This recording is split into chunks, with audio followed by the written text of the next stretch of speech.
And unfortunately, there's so many walls that are built up.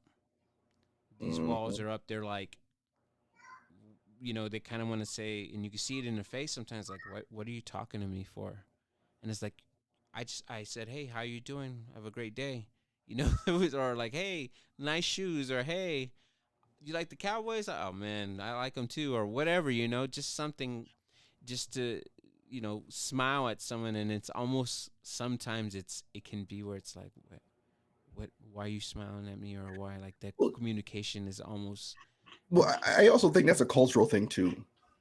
Yeah. Because in America, it is very standoffish. People are, you know, if you talk to somebody, the immediate thing they're thinking is, "What do you want from me?" Right? Um, and it's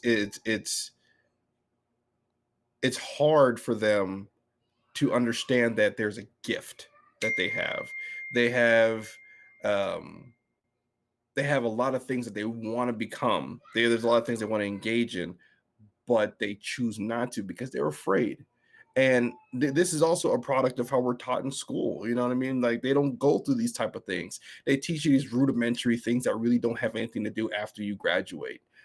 Hell, I don't remember. I've never once like sat there and I was like, okay, well, let me try to find the hypotenuse of anything, right? I've never, broke up my geometry and my protractor for half this stuff. But the one thing that I wish I had a lot more of was that public speaking, that critical thinking, that speaking class, and um these things that I wish were really more important now that I got older. But then at the same time, I'm an introvert by nature.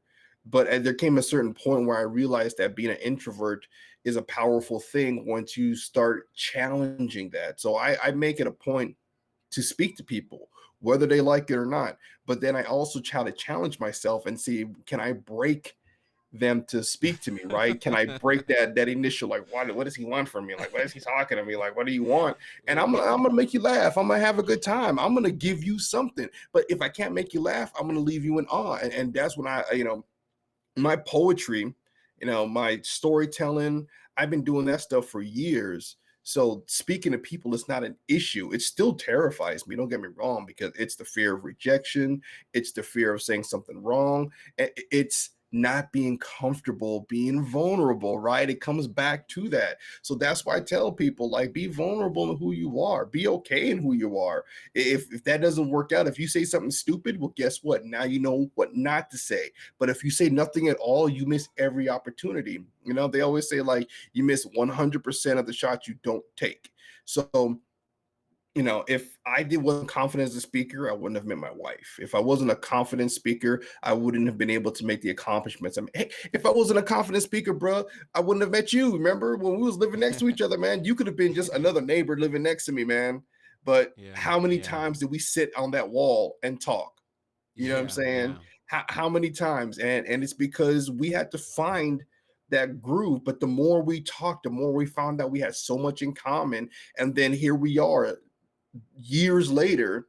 What I like to refer to as that delayed gratification. That if we had just said, all right, man, well, good seeing you, neighbor, have a nice day, and once you had moved, bro, we would have never talked to each other ever again.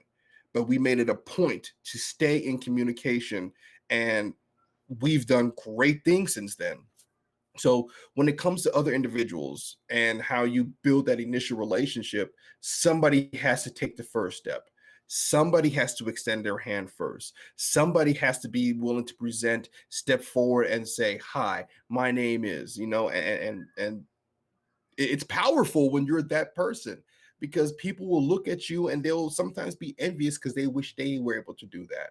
But that's the power of being an influencer. Okay, it's not being a YouTube star, it's not being a TikTok, all that crap. It's about what you're doing in your everyday life. And if you're taking the opportunity to, again, how are you doing? That says a lot, and that can change a person's perspective. And you sprinkle a smile on that sucker, shoot, man, come on, bro. You know what I mean? You could break down walls. You know what I mean? The walls of Jericho will fall to a welcoming hand. So yeah, it's just about putting yourself out there every day and not being afraid to fail. because eventually failure leads to success.